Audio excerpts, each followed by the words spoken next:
Hello designers, welcome back to this tutorial. So this is the part 2 of the keyhole bustier and sewing tutorial. This is how mine looked like. In this video we are going to learn how to cut and sew this one-piece shirt collar. We are going to learn how to attach our yoke so that it looks as beautiful as mine looks over here. Okay, so we are going to learn all this in this tutorial. So here are our drafted pieces from our previous tutorial. I have interfaced them all with stiff interfacing. Okay, and then we are going to be padding it. This is a warding piece which I'm going to use to be padding this bustier. So I start out by marking out the section of the bustier I want to cover with the warding. I want to pad with the warding. Okay, so for this side front of the cap, you're going to make sure that you use the nipple to nipple measurement plus the joining allowance, okay, for the width of the padding. So that was what I marked, and so after that you do the connection like this. Guys, at this juncture, please, if you haven't liked this video, please hit on the like button. Please subscribe to this channel if you haven't already. Now, whichever way you cut it, ensure that it ends at the underbust. Okay, it curves to end at the underbust. All right. Now you want to ensure that you cut off about ½ inches or maybe close to 0.75 inches off of the top so that it wouldn't interfere when you are stitching the top of it. Okay, when you're sewing your yoke to the chest line. All right, and so do that for the side pieces, and then do that for the center front piece, just as you see me doing. I like to use hemming stiff, all right, to hold the padding to the fabric, because usually it's such a difficult task to do without the hemming stiff. Okay, every warding has a side that has glue on it, all right, but for some reason none of the warding I buy ever sticks, all right, without me using the hemming stiff. Okay, so you don't have to stiff everywhere with the hemming stiff. You can just outline the sides and then you just use the stiff over there. All right, so right here I'm done. I'm going to attach the side pieces to the center front like this, sewing it with the joining allowance of ½ inches. Okay, and I'll do this side also in the similar fashion as you see me pinning it. Okay, I'll be starting from the bottom all the way to the top so that the excess I will trim it out. Okay, you can choose to start yours from the bottom or from the top all the way to the bottom. It depends on you. All right, it won't change anything as long as you have enough allowances. Okay, so once all is said and done, it will be like this, and so you notch up the joining side, and then we are going to iron it out. Okay, I don't have a tailor's ham, so this is how I go about doing mine. But if you have a tailor's ham, you just put it under the caps, all right, and then you sew it, you iron it, sorry. So this is how I usually go about doing mine, and it turns out great every time. Okay, now because I don't have a tailor's ham, this is the method I use to define my seam lines, all right, and make it pop and make it creaseless. Okay, so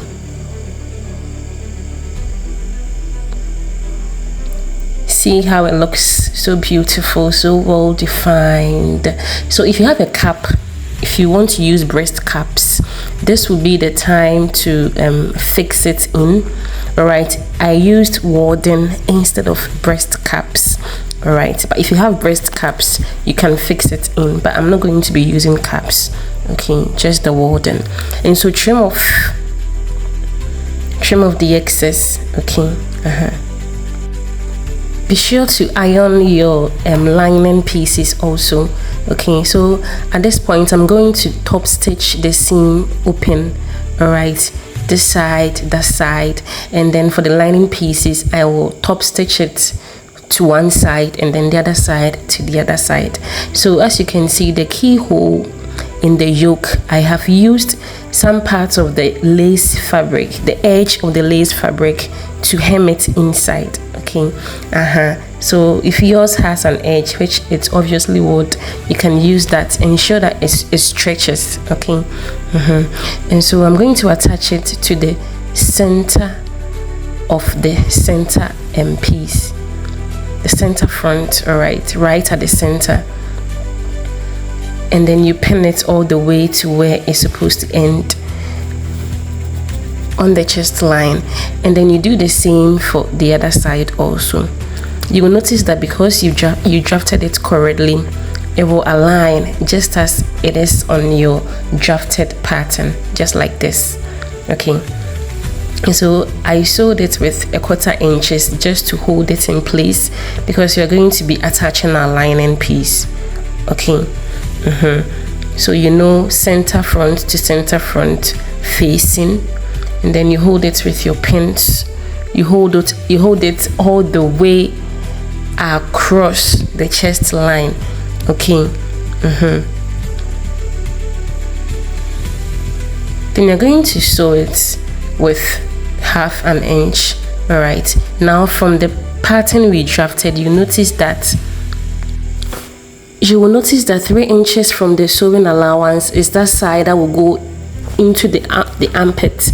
All right, so that side you are going to leave it, you won't sew it, because when you're attaching your sleeve, you're going to sew that side. Okay, and so you leave that side and you ensure that you cut it just a little bit, like I have done here. I cut it just a little bit so that it can be raised upwards. Okay, so that when you attach your sleeve, it will be taken into the seam of the sleeve. Okay, and so once that is done, you notch up the chest line. I forgot to use my hemming tape. All right, so when you're sewing it, be sure to sew it along with your hemming tape so that you can iron it and it will lay flat and there will be no creases. All right, and there will be no pushing up of the lining when you wear it. Okay, now just take a second and adore this masterpiece. See how the cap is capping? You want yours to look just like this. So let's work on the back pattern. As you already know, we drafted the back so that it will have no darts. All right, and so just lay it as you see me laying it, and be sure to leave that 3 inches here. I made a mistake of leaving just 2 inches, and I had to go back and leave and add 1 more inch to it. So be sure to leave that 3 inches on the back also, or whatever inches you had after you measured it from the sewing allowance to that part where it will go into the armpit. Okay, and so here we are. As you can see, I had to open it up a little bit more to get my 3 inches. So be sure to do yours correctly. Okay, so this is what we have, the front and the back. Now you sew your shoulders together, and then using the seam allowance, I took in more than I should have. Use exactly the seam allowance you drafted with. Okay, so once you're done, we're going to reduce 1 inch off of the zip line, slanting it all the way to the side as I am doing. Okay, this is to help with zip bulges. Okay, moving on to the skirt part of this dress. So I've put my lining piece in such a way that I can cut both front and back together.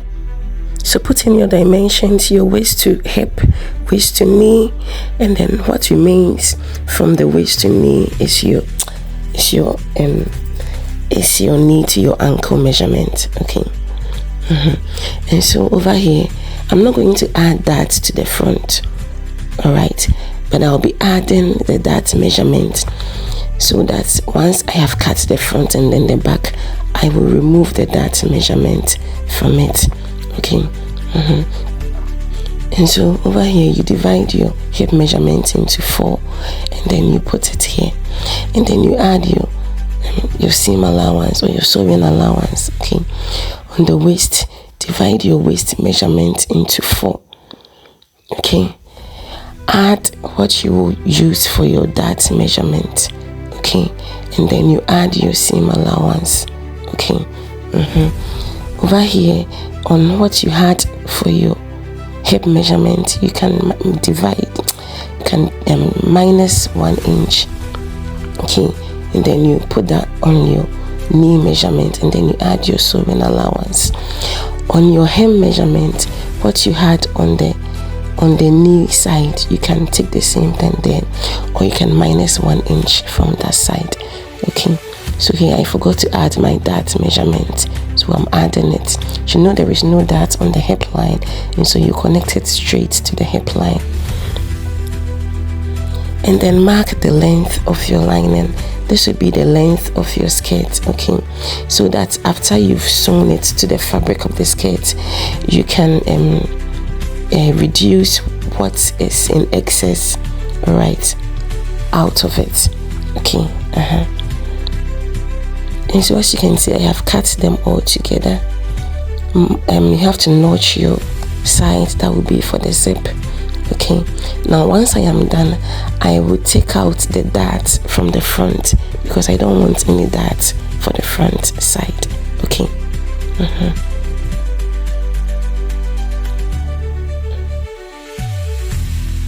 now at this point you can reduce it to that length. That will ensure that the lining will not peek out when you sew your skirt.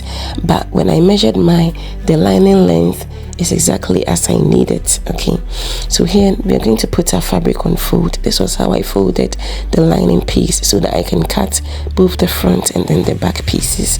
So do yours in the same fashion, ensuring that you can have your patterns at the front. Okay,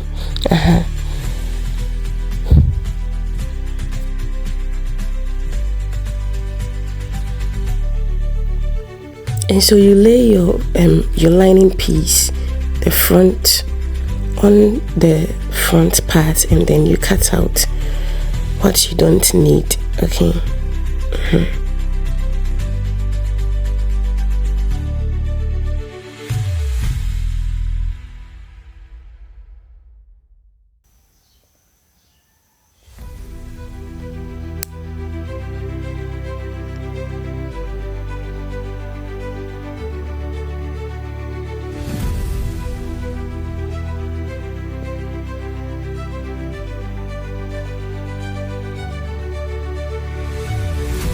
So after cutting your front and then your back, you lay your lining facing, you sew it, you flip it over, you top stitch it. Okay, and then you do the same for your back pieces. As you can tell from the sewing of the bodice to the skirt part, I didn't sew my zip line with 1/2 inch and then flip it in, right, because of the presence of the yoke, the lace yoke. Because the lace yoke has no lining, I just sewed the zip line straight, all right, making sure that I edge stitched it, all right, to hold it in place. I didn't turn my zip line inside out, all right. And so I'm making sure that I do the same for the skirt part. Over here, you stand at the center front of the front, step down with 1/2 inch, and then connect it to the sides, all right, to shape the front side. Okay, and so after that, you're going to attach the bodice to the skirt part. Because I have already sewn this and sewn the shape, you are going to have to ensure that you open up the sides, all right, so that you can attach it to the front, and then you can attach it to the back. So find the midpoint of the front, find the midpoint on the skirt, and then attach them facing.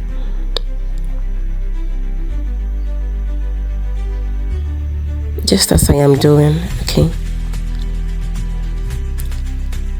it won't get all the way to the sides of the skirt, but it's okay because there will be an excess which we are going to cut out eventually. Okay, and so let's attach our back pieces to the back pieces of our skirt pattern. when you're attaching the back pieces to the, we've sewn our dart, okay? Before that, be sure to sew your dart on your skirt. So start attaching it from the zip line to the sides, because it's on the sides that there will be an excess. On the zip line, you want it to align, all right, with the zip line of your bodice. And so after doing that, when I was cutting the skirt part of the dress, I anticipated sewing the zip line inside out, but then I realized that I can't do that because of the presence of the yoke. I wasn't going to sew the zip line, I was going to just edge stitch it, and so I forgot to eliminate the 1/2 inches off of the zip line, and so it's made the zip line with the bodice not aligning, and so I'm going to take in the 1/2 inches right inside. So by taking it inside, it will help me reduce the zip line so that it aligns with the bodice, right? In this section, we are going to be attaching, actually drafting, cutting, sewing, and then attaching our shirt collar. So measure the circumference of your neck, okay? I'm measuring it in full. You can choose to put it on fold and then measure it. Then find your stiff or your collar stay. All right, I'm cutting it straight on the collar stay. Divide the circumference into 2, okay, and then mark it from the fold. You mark it here, and then you mark it upwards in a straight line. I'm hoping this is visible to you guys, okay? So I'm ensuring that I have it here, the measurement here. Right, I'm ensuring that it aligns, the measurement aligns. So once you have it like this, we are going to find the midpoint of this side.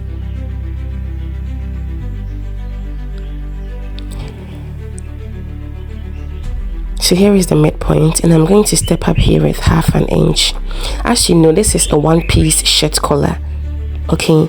And so the collar stand and then the collar itself are together as 1 piece. We are not separating it, all right? And so for the collar stand, I'm using 1 1/4 inches, okay? Now you will be asking, why did we give it a curve on the bottom there? It's so that it can lay gently on the curve of the neck, okay? And so once you are done, you connect it like this, following the shape, right?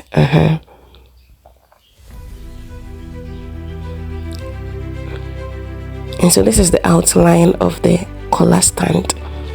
And so what you're going to do is, I'm going to go up with 2 inches. This is for the collar itself, all right? For the collar itself. But before that, let's finish working on our collar stand, all right? We're going to curve it. So you come in with 1 inch and you curve it. But I realized that I can use this edge part of my French curve to draw the curve beautifully. So if you don't have a French curve, you can just eyeball yours, okay? If you have a French curve, it becomes simple. So from this side, you're going to connect it 2 inches to this side like that, all right? And then you make your shirt collar visible.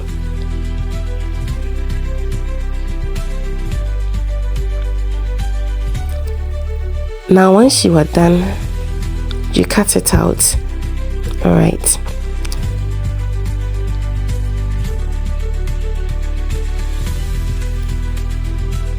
Now our collar, we have to find the midpoint. Where you found your midpoint, right? Mark it out, and then on the center front of this side, step in with a 1/4 inch, okay, and then connect it to the center part of the collar, because the collar, in between the collar, there is a slope there, okay, so that it lays gently, all right? And so do it like that. So because we have already cut our collar on our collar stay on our stiff, you just iron it on the fabric you want to use for your collar, just as you see me doing.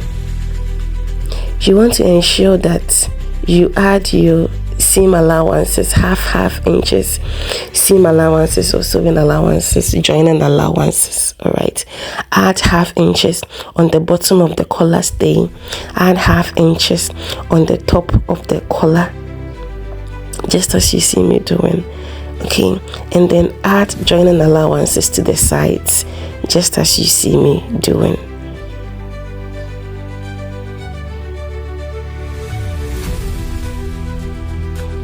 I want to have the very same shape as I have on this side, on the other side, and so I'm going to lay this side on the other side like this, and I'm going to cut out the excess or the section that I don't need anymore. So once you are done, you have it looking like this. Okay, so you're going to sew this side, sew that side.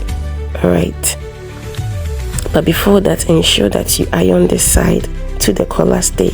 All right, and so it will be like this. You sew it like this. All right,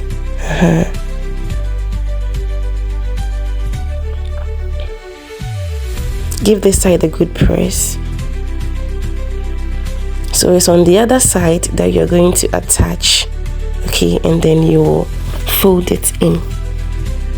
So notch out the excess that you don't need, so that you can turn this side inside out, and then it will be neat.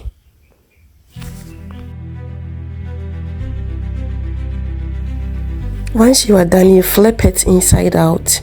Ensure that all your edges are well poked out. Okay, just as you see mine to have. So if you have anything that has a tip, you can use that to poke it out, just as you see me doing. Okay, and then iron it so that it is very, very neat, just as you see mine to have.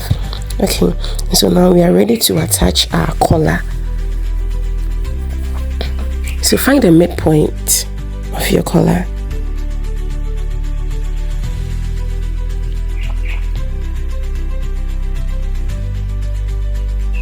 The midpoint of our back is very clear. I ensure that I stitched about half inches, all right, of the zip line.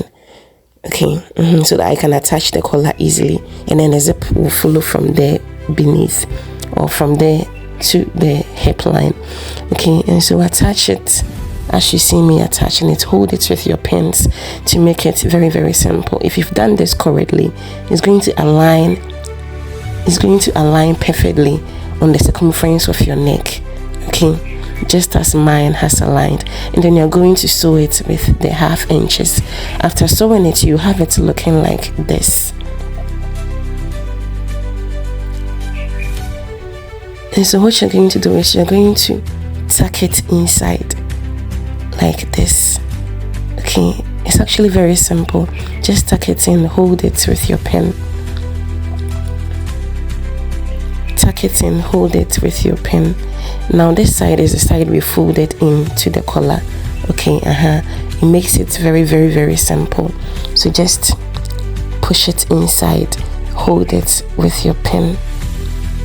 You're going to do that all the way around. It's very simple. At this juncture, please, if you haven't liked this video, please hit on the like button of this video. Please give this video a like. If you haven't yet subscribed to the channel, please be sure to subscribe. Share this video to somebody who needs it. Thank you. So once you have it this way, you flip it on the other side. Okay, and then you're going to catch it with your machine on this side. Okay, catch it on this side, and then you sew it.